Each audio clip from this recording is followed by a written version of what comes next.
Imagine t'es prof et tous les matins, tu te lèves pour répéter la même chose que t'as dit l'année dernière. T'es pressé par le programme, tu vas trop vite, tu bacs, tes élèves arrivent pas à suivre ou parfois même ça les intéresse pas du tout. Mais alors deuxième situation, imagine tu réfléchis, tu filmes une fois parfaitement le cours que tu fais. Puis quand tu as des nouveaux élèves, tu leur envoies le lien de cette vidéo et quand ils auront des questions, ce ne sera pas des questions auxquelles tu auras déjà répondu 36 000 fois. Et ben voilà ce que c'est faire une formation en ligne. Alors que tu sois déjà prof, que tu aies un savoir particulier ou même que des gens te posent souvent les mêmes questions, le business que je vais te présenter est fait pour toi. Et quand bien même tu me dirais « j'ai pas d'expertise », je te répondrai « mes couilles ». Tout de suite derrière ton écran, tu prends une feuille, un stylo, tu fais une liste des 10 questions qu'on te pose le plus souvent. Ça va te permettre de cibler ce que tu peux apprendre aux gens et qui leur est utile. Et donc, tes potentiels clients. Mais maintenant, on a plusieurs questions.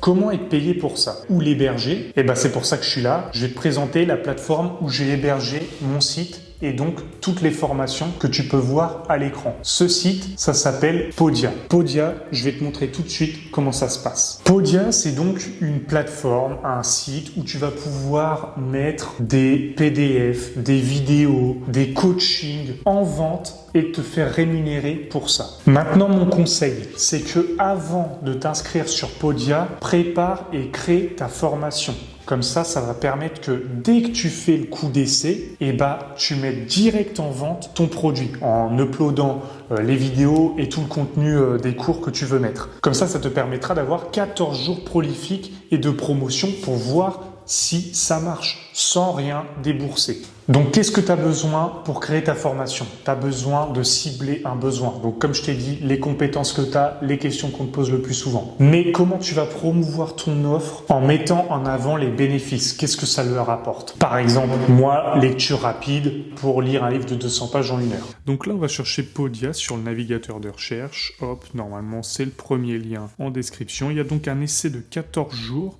Alors là, tu vois, on a newsletter, download, membership et mettre tes cours en ligne. L'essai de 14 jours va te permettre en fait de créer ta formation en amont pour que quand tu le commences, ça puisse déjà être utilisable. Donc que tu aies les 14 jours de répit où tu puisses déjà faire tes premières ventes. Donc c'est clairement ça le but et que je te conseille, c'est plutôt que là de t'inscrire tout de suite. Tu vas faire ta formation, la construire et dès que tu auras fait tout ce qui est montage ou écriture de petits guides ou quoi, et une fois que tu as tout ça, que tu as fait ton dossier, voilà, tu vas essayer Podia pendant 14 jours, créer ton espace et ton site pour que tu puisses vendre quelque chose dès le premier jour en fait. Tu puisses vendre ton premier infoproduit et comme ça permettra d'être opérationnel directement. Donc là, je m'enregistre. Nous voici sur Podia, donc il va t'envoyer un mail de confirmation.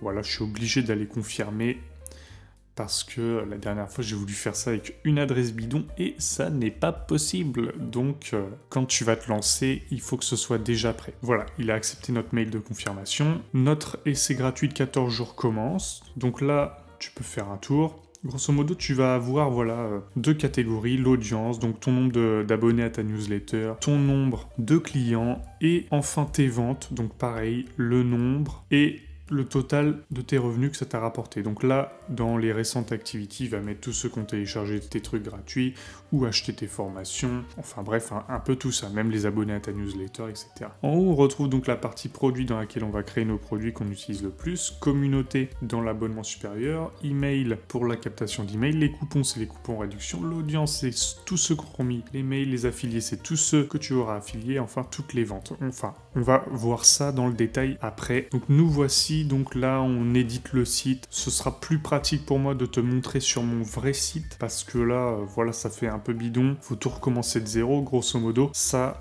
peut être fait assez rapidement parce que c'est assez pédagogique comme créer un site. Donc là, tu vois la page d'accueil avec quel titre elle portera cette page d'accueil. Le lien par défaut, c'est l'URL que tu auras mis. Donc là, j'ai mis Alexis VV. Donc on part sur un Alexis Design et voilà, on fait comme si j'étais spécialiste en design. Donc Alexis Design est expert en graphisme et conception de logos. Enfin bref, tout ça c'est pour référencer ton site par rapport à des mots-clés, etc. Là, c'est le message qui sera envoyé à tes clients, ceux qui achètent. Là, tout ce qui est politique de confidentialité, conditions générales de vente, favicon, c'est ce qui va apparaître en haut dans les petits onglets en fait quand tu vois là comme Gmail ici tu vois t'as le favicon. Il y en a plein je vois qui font cette erreur et ils passent clairement pour des peintres à ne pas le mettre. Donc c'est ici que tu vas le mettre le favicon. Alors tout ce qui est cookies etc. Voilà donc là, c'est toute la charte de couleurs de ton site par défaut, donc que tu peux changer, tu vois, là ça fait varier le bouton. Voilà, tout ce qui est le fond, la couleur du texte. Bref, tu peux mettre carrément une charte de couleurs qui te correspond. On va voir maintenant dans Fonts, donc c'est les polices. Et là, pareil, par défaut, Avenir Next, donc c'est la police que j'utilise aussi pour écrire mes livres, que je trouve plutôt sympa, assez littéraire et friendly comme Podia. Voilà, donc t'as 3 grosses catégories, Sans, Serif et Other. Voilà, après pareil, c'est tout ce que tu veux customiser. Ça va être selon toi. C'est toi qui vois, il n'y a pas vraiment d'expertise à avoir. Là, les questions principales que se posent les clients de Podia. Et la vue en responsive, donc téléphone, tablette et ordinateur, que tu peux voir ici. Honnêtement, ça le fait très bien. Pour avoir fait que les modifs sur Vision Ordinateur, ça correspond très bien aussi la version iPhone. Donc là, dans Homepage, on va trouver aussi les différentes sections que tu pourras rajouter, customiser ton site. Donc là, on va quitter l'édition de site. Voilà, on retourne ici. Pour créer, donc voilà, tu peux faire, on a 4 possibilités, Broadcast, Campaign, Product et Coupon. Grosso modo, Broadcast et Campaign, c'est des trucs de mail. Product, c'est là où tu vas pouvoir faire tes infos produits. Et les coupons, c'est les coupons réduction que tu vas pouvoir créer. Donc là, on va typiquement créer un produit. Là, dans Online Course, en fait, c'est tout un mix de, de e-book, de vidéos, de podcasts. On a le Digital Downloads plus PDF, Webinar, bon bah là, c'est par exemple que tu auras lié sur Zoom ou sur YouTube. Un bundle, c'est une fusion de plein d'autres produits, d'infoproduits. Donc, tu peux faire par exemple un 2 en 1 et les sessions de coaching que tu peux vendre. Donc là, on va créer ton premier infoproduit. Donc là, ma première formation, on crée le produit et bim, là, on est en route pour télécharger les fichiers. Donc c'est là-dedans que tu vas télécharger les fichiers. Alors tu peux faire des sections du style partie 1, partie 2 et où tu vas structurer ta formation en uploadant vidéo, PDF, questionnaire, etc., etc. Typiquement partie 1, une petite description, vous allez découvrir dans cette première partie les bases du graphisme et donc comme ça tu structures ta formation. Et là pareil, tu peux aussi faire soit disponible immédiatement ou soit avec un délai. Donc là, par exemple, j'avais mis 3 jours. C'est envisageable si tu veux pas que tous tes clients aient accès au jour 1 à tout pour qu'ils puissent implémenter ce que tu leur apprends.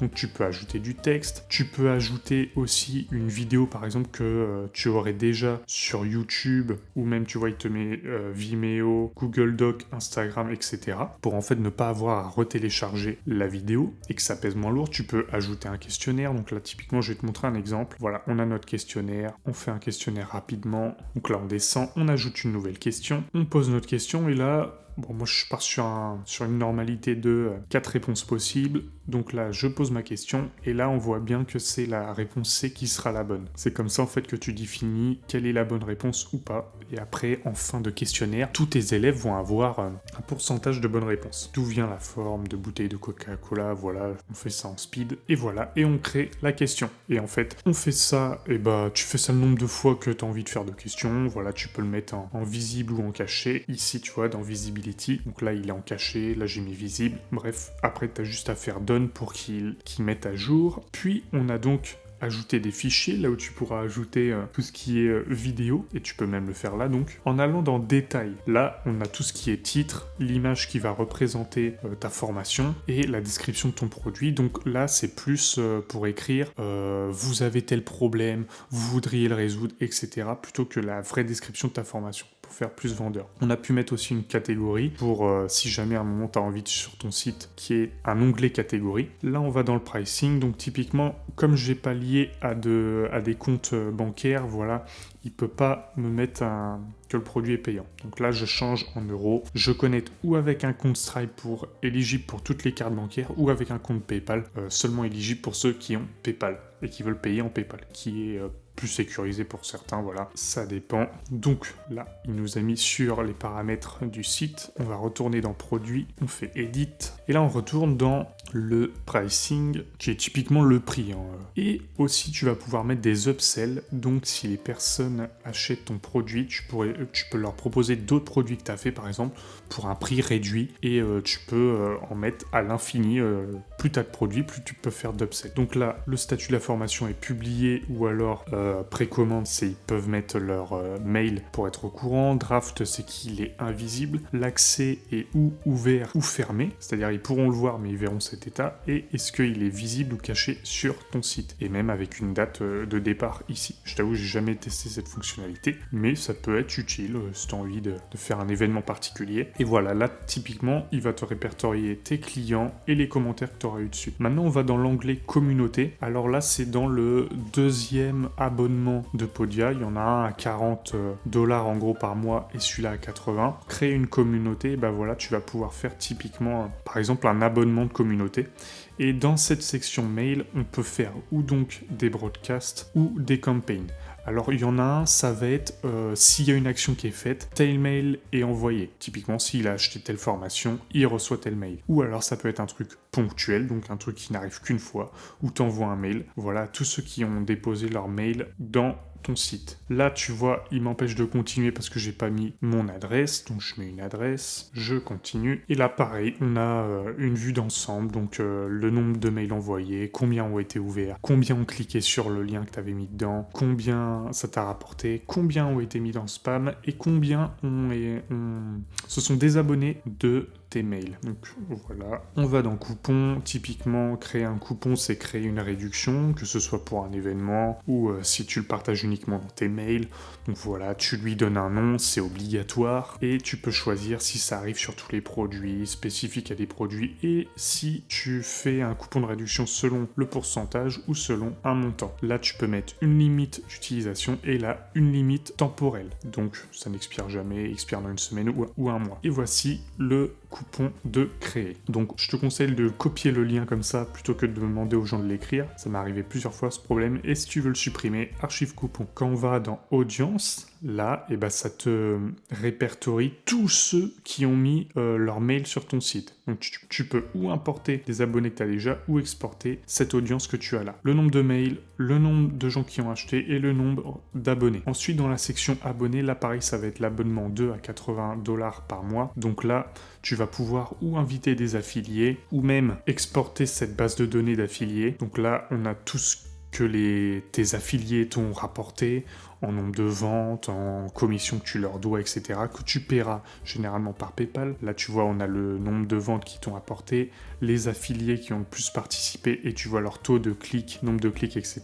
Là, dans les paramètres, donc, est-ce que c'est fermé, est-ce que c'est uniquement sur invitation, ou est-ce que c'est ouvert à tout le monde, la commission que tu leur donnes sur chaque produit, ou en pourcentage, ou en montant. Et là, dans les ventes, bon, bah là, je dirais ça me sert pas tellement, c'est juste pour répertorier toutes les ventes que tu as, et si tu as mis des paiements programmés, tu les vois aussi. Là, tes clients peuvent te contacter ici par cette messagerie qui s'affiche un peu comme le pop-up en bas à droite. Et Refer a Friends, là, c'est justement ce que j'ai fait pour te recommander Podia. Et d'ailleurs, tu pourras cliquer dans le lien que je t'ai mis en commentaire ou en description pour Podia pour que tu ailles essayer. Là, on est allé dans les détails du site, donc je mets le nom que j'ai, je mets le logo que je veux faire apparaître partout, je mets mon langage, je mets ma zone horaire. Donc dans les paramètres du site, voilà, je sauvegarde les changements, je vais dans les mails. Voilà, typiquement, je mets mon adresse. Là, on y a été tout à l'heure. Double opt-in, ça veut dire est-ce qu'ils doivent confirmer que l'adresse n'est pas bidon quand ils mettent leur mail. Et dans paiement, donc on l'a vu tout à l'heure, c'est la devise